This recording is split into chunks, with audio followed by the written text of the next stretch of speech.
Don Mabee was born on September 5th, 1917, in McMinnville, Oregon. In high school, Don was a four-year letterman in football, basketball, and track. He was a freshman, and they brought him over to practice against the varsity, and even at that time, he was pretty damn good. We knew he was going to be a star. He achieved all-state recognition for basketball from 1936 through 1938, and also made the all-tournament teams in 1935 and 1937.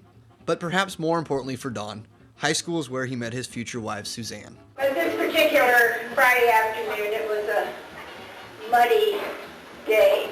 They played football in the mud. But I was standing on the sidelines, and Don came running down the field, and I don't even know that I knew it was him carrying the ball. And he got tackled right in front of me, and he got up out of the mud with mud on his face. They didn't have face masks in those days. He had that really devilish grin on his face that he has, and he winked at me. Right there on the sidelines, and, well, that did it. Don had a real passion for basketball, and it showed on the court. He even made the traveling squad for the 1939 Oregon Tall Furs, the eventual NCAA national champions.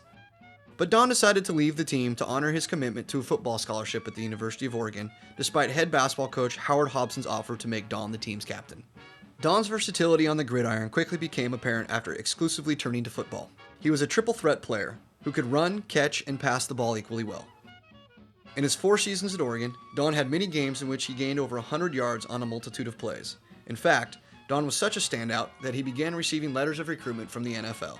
After graduating with his bachelor's degree in physical education in 1941, Don and his new bride moved to the Dalles, where he taught PE and coached basketball and baseball at the high school. During his 2-year stint at the Dalles, Don was also an assistant freshman football coach at the University of Oregon while earning his master's degree in education. In October of 1943, Don was drafted by the Army to serve during World War II. Due to Don's athleticism and education degree, the Army decided that he was best fit to serve as a swimming instructor to new recruits. Don was eventually stationed at Fort Ord, California, where he spent the rest of his service teaching soldiers to swim before they were sent overseas to fight. In 1946, after leaving the military, Don was approached by Fred Patton to teach PE and coach football and basketball at LeGrand High School. Don coached 5 seasons in LeGrand, taking his basketball team to the state tournament 4 years, and was assisted in football by Ted Wilson. The two of them compiled a very strong record of 31-16-0, including 3 league championships and 1 state finals appearance in 1949. Due to his football success, Don was selected by his peers to coach the inaugural North vs. South Shrine All-Star Game for the state of Oregon, which was the first of many appearances for Don coaching All-Star Games. He was also offered coaching jobs at both Whitman and Pacific universities, but declined because his heart remained with high school kids. After the 1950 season, McMinnville High School was in need of a head football coach, and Don was happy to fill the void. In the summer of 1951, Don returned home to McMinnville, bringing with him a coaching style that would make a lasting mark on the program. I had him as a teacher and as a coach, and talk about one of a kind. I just loved that guy. I mean, he really made playing football fun. I mean, I just remember that the practices were fun. He liked to have a lot of competition during practice, and especially when it came to games, boy, his game face would come on, and he was a heck of a competitor. You know, he liked to win games. But not at all costs. He never saw anything that was even close to maybe a character flaw or ethics flaw. I loved Don Mabee. I came to McMinnville in 1971, and Don Mabee was, he's a legend, an absolute classic guy. He did things his way. Football was a lot of fun. He didn't come out there and have guys dying, running wind sprints. He made it fun. You know, it was probably the greatest thing that a youngster could ever do was play football for Don Mabee. Because not only did we play for him and have a great time doing it, even though there was conditioning that we didn't care for at times, he made it seem like that it was not that difficult to do. When you played for Don, you felt, gee whiz, you didn't know anybody else coached any differently. But if it was this fun for everybody, then everybody must be having a good time, even with the other teams. Well, it's come to find out that that wasn't true. We were having fun and we were winning. And so you couldn't beat the combination. Besides making football fun for the players, everyone respected his honesty and straightforwardness on the field as well as in the classroom. Not only was Don an enjoyable man to play for and coach with, he was a very creative master of strategy as well. Most people will tell you that the best coaches are highly organized coaches and have everything planned down, and so, but not Don. He knew what he was doing. Maybe no one else did, but he did know what he was doing. And the kids played very, very hard and performed well for him. And that made a tremendous difference in how he got the best out of kids. Don coached the offense, and one game he might be in single wing, the next game he was in a full house, the next game he was in wing T. Just a creative guy.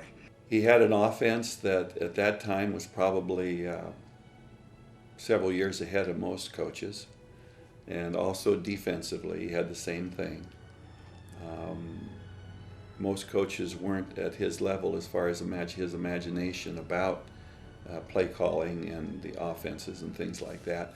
Probably one of his greatest assets was his ability to take a group of young men and after 2 weeks practice, put them in a position, and they would end up in that position for the whole year.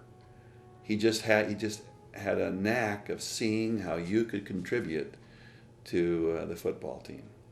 Very few coaches can do that in this day and age. One of the keys to Don's coaching success was his ability to create a sense of team among the players. In fact, it was a routine practice for his teams to meet at the Mabee house each Friday night before home games in order to build rapport. So we would meet at his house at about 6 o'clock or 6:15, and he would always draw up a special play or a kickoff return. I think that's what drew us over to his house. People would park on the lawns, the sidewalk. I mean, if you can imagine 20 cars or so parked in a little tiny neighborhood. And he would give us some kind of a special play or a special kickoff return, and that we might only be there 15 or 20 minutes, and then he would send us over to the stadium to dress, and it was like the McMinnville 500. If you were a sophomore on the team for the first time, usually he made sure that you played on one of the specialty teams. So all the kids were involved in some way. That way they had that feeling that, this is important and I'm part of the whole program. He loved a lot of kids around him at game night. And I would fight like mad to get players for my JV team. So we'd have huge arguments. Don, you don't need this guy. And, oh, Nick, I got to have him. Don was more than just a coach to his players and a teacher to his students. He was a great motivator and mentor to kids. He cared about kids, and he got probably more out of kids than the average person would. Don Mabee was a very gifted man at leading kids. To me, he was the greatest motivator for kids in football that I've been around. Don was a man who devoted his life to kids, and not just through football. During his 30 years at McMinnville High School, he also coached 2 seasons of basketball, as well as track and field, which he coached for 20 years and won 6 league championships. In school, he taught social studies and driver's education. He told the kid, well, just get in and drive. Well, where to? Well, we're down Highway 18. And Don dozes off, and the kid goes on and on and on. And when they arrived in Lincoln City, Terry Durham says, Coach, he said, we're at the beach. What would you like to do? At the beach, Coach Mabee said. Yes. Well, since we're here, we might as well go down to Moe's and have some clam chowder. So they did, and then they drove home, and that was just one of many stories about Mr. Mabee and driver training. I remember Don used to come into our social studies class, and you'd be taking a multiple choice test, and he'd look down and he'd say, well, that's not right. You know it's not B, and it can't be C or F. And then he'd walk away. And he used to have some of the great antics in class. He and Eldor Beisch, they actually team taught a social studies class that I was in. He was a fun teacher. Yeah, he was your friend. He was your friend. Anytime you saw him, you always said hi. He was on the street, any place you wanted to go. He knew you, even though he knew everybody in the school, and he knew everybody in the town. So he'd still say hi. Yeah. And that's pretty neat. He taught class or social studies just like he coached. Kids could hardly wait to get to his class. He had the attention of kids, and out of it, they got a lot of how to live life.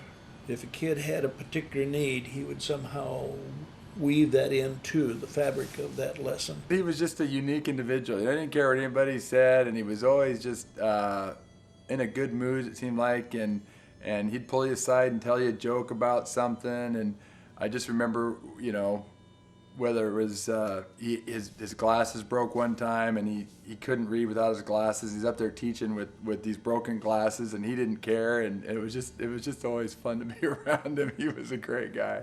Don Mabee's legacy as an athlete, coach, and educator is well deserved. Over the course of his football coaching career at McMinnville, which spanned 30 years, Don's teams compiled a record of 189 wins, 79 losses, and 7 ties.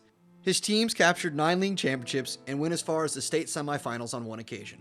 In 1976, after an 8-1 record, Don's peers selected him as the National High School Athletic Coaches Association Coach of the Year for the district covering Oregon, Washington, Idaho, and Montana. That same year, he was also nominated for the National High School Coach of the Year award.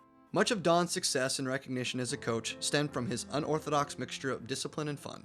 Don retired after the 1980 school year. He had devoted the last 37 years of his life to teaching and coaching. During his 35 years as a football coach, Don achieved a career record of 220 wins, 95 losses, and 7 ties, making him the 11th winningest coach in the history of Oregon high school football. In 1989, McMinnville High School dedicated a new scoreboard at Wortman Stadium to Don, which is still in use today for football and track.